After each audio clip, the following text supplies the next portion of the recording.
Cordial saludo a todos, compañeros, profesor. Mi nombre es Juan Puentes.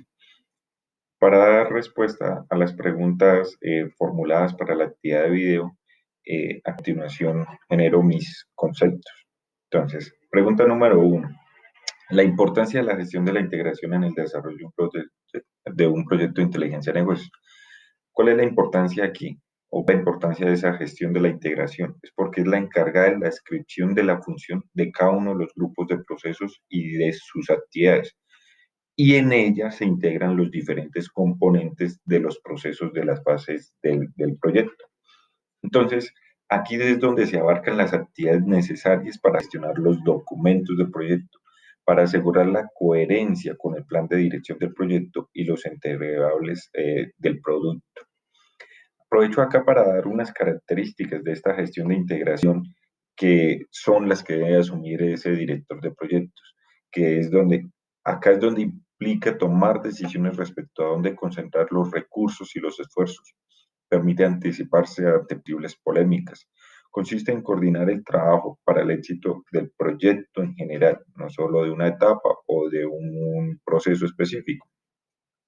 Incluye hacer concesiones entre objetivos y alternativas entre la estrategia de la empresa o el alcance del proyecto. Aquí es donde se va a ver esa integración. Identificar los riesgos en cada uno de los procesos. Entonces, acá el director de proyecto es el que va a definir e identificar qué procesos van y cuáles no, pero que no vayan no quiere decir que no se deban tratar. Entonces, eso se va a analizar en la integración, la gestión de la integración del proyecto. Pregunta 2. Los componentes del plan de dirección del proyecto y su utilidad a largo plazo en el desarrollo del proyecto. Bueno, el plan para la dirección del proyecto consiste en documentar las acciones requeridas para definir, preparar, integrar, coordinar el resto de planes, los planes subsidiarios. Entonces, este plan define eh, esas etapas. Estamos en la iniciación, define las otras 4 etapas. ¿Cuáles? La ejecución, el monitoreo y control y el cierre del proyecto. Entonces, puntualmente, la utilidad de plan para la dirección del proyecto se desarrolla mediante la secuencia de los procesos integrados entre sí que buscan alcanzar el objetivo del cierre satisfactorio del proyecto.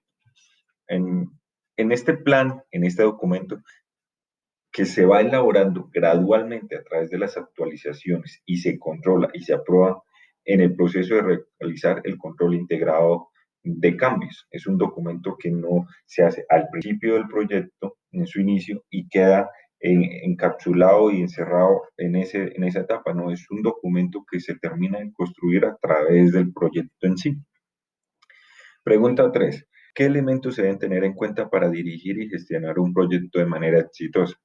Acá yo creería, y me estoy parando ya en una etapa de ejecución, para mí una de las más importantes es el seguimiento continuo, porque esto va a permitir al director del proyecto, al equipo del proyecto, a una oficina de proyectos, pues conocer la salud del proyecto e identificar esas áreas susceptibles de una atención especial.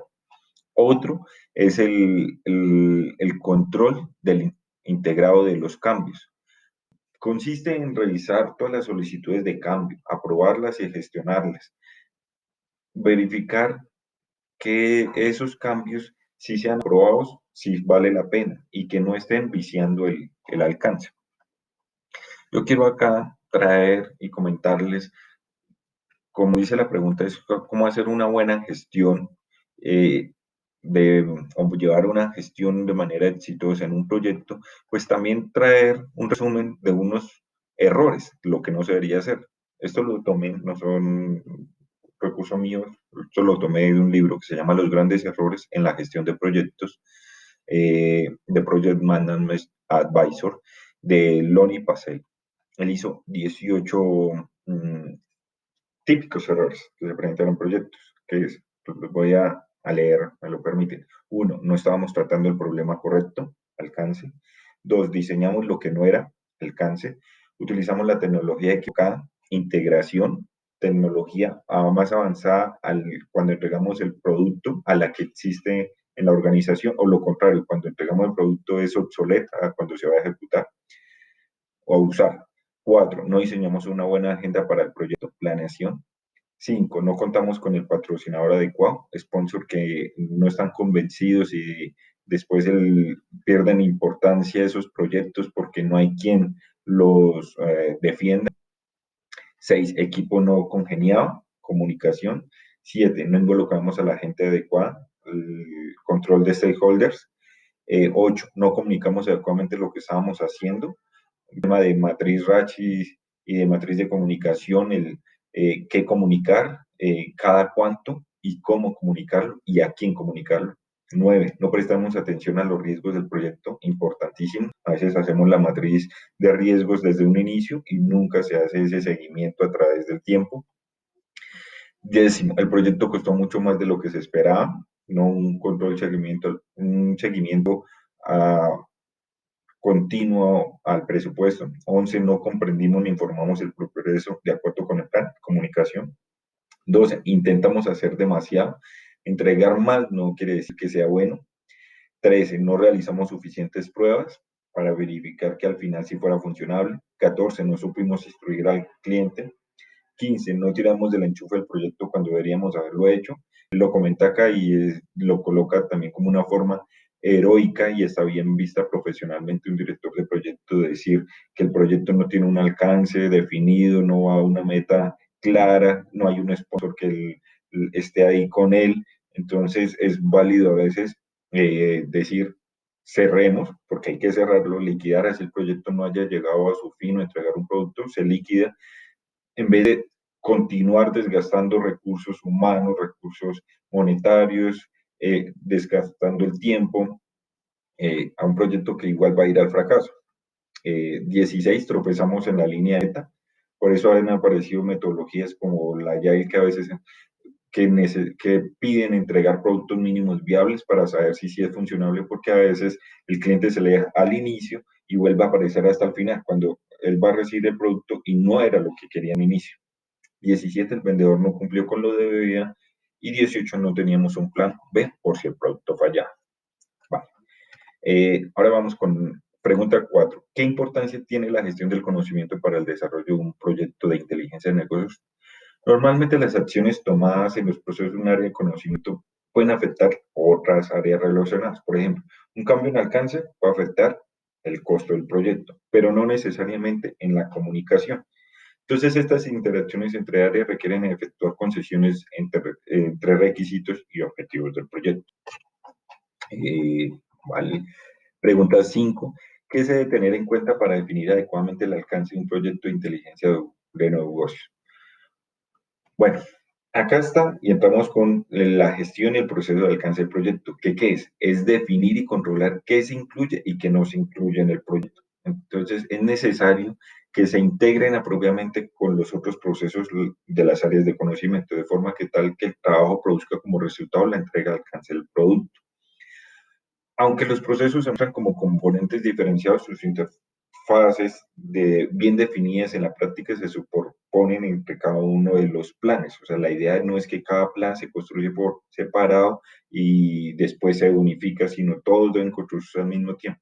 Entonces, todos estos deben ir alineados con ese alcance que definimos. Y para poder concretar un alcance adecuado, lo importante es nunca olvidarnos de los interesados, el usuario final, alguna comunidad que vayamos a afectar positiva o negativamente. Es importante tomar a todos los interesados, es preguntar qué esperan del proyecto y además no solo se va a obtener el tema de alcance, se va a obtener riesgos porque se va a identificar si es interesado se nos puede convertir en un problema o un conflicto futuro. Y por último, tenemos sexto, realizar una conclusión de compartir un caso de éxito o fracaso en algún proyecto que hayamos participado. En este caso, yo les quiero compartir siendo gestor de un proyecto, estando desde el lado del cliente. Estamos en un proyecto donde se debían entregar unos equipos para unas centrales de generación eléctrica. Los equipos estaban funcionando, se hicieron sus pruebas, funcionaban. Cuando ya se hizo su instalación en las pruebas SAT, pruebas ya en sitio, estos equipos funcionaban a requerimientos técnicos, pero no estaban cumpliendo con requisitos que nos pedía el sistema interconectado nacional. ¿Cuál es el problema? Y después de muchas reuniones se encontró cuál era el punto. El director de proyecto, el contratista nacional, pero los ejecutores que construyeron ese equipo es un proveedor de México, y ellos nunca llevaron el tema de ver los acuerdos, que eran acuerdos anexos a las especificaciones técnicas, los cuales nosotros lo argumentamos en la especificación técnica, en los cuales se justificaba qué requerimientos tenía que cumplirse para nosotros después entregarles y cumplir al sistema interconectado nacional. Entonces, este desconocimiento de este documento hizo que ellos tuvieran un alcance un poco más pequeño del equipo funcionable, pero no tuvieron en cuenta estos requerimientos, los cuales tuvieron que hacerle ajuste. Y fue un conflicto porque ellos justifican no tener por qué hacerlo hasta que se les demostró que desde el contrato esto eran anexos y documentos que pertenecían a la jerarquía de las decisiones de la ejecución. Entonces, el proveedor tuvo que, sobre su asumir costos, traer un especialista de México y hacer las adecuaciones en campo. Ventaja que eran 10 equipos de estos a montar y se cometió el error en el primer. En las siguientes ya se tuvo y se aclaró la situación y se pudo hacer de buena forma. Bueno, muchísimas gracias nuevamente, Juan Puentes, y estas son mis aportes a estas consultas.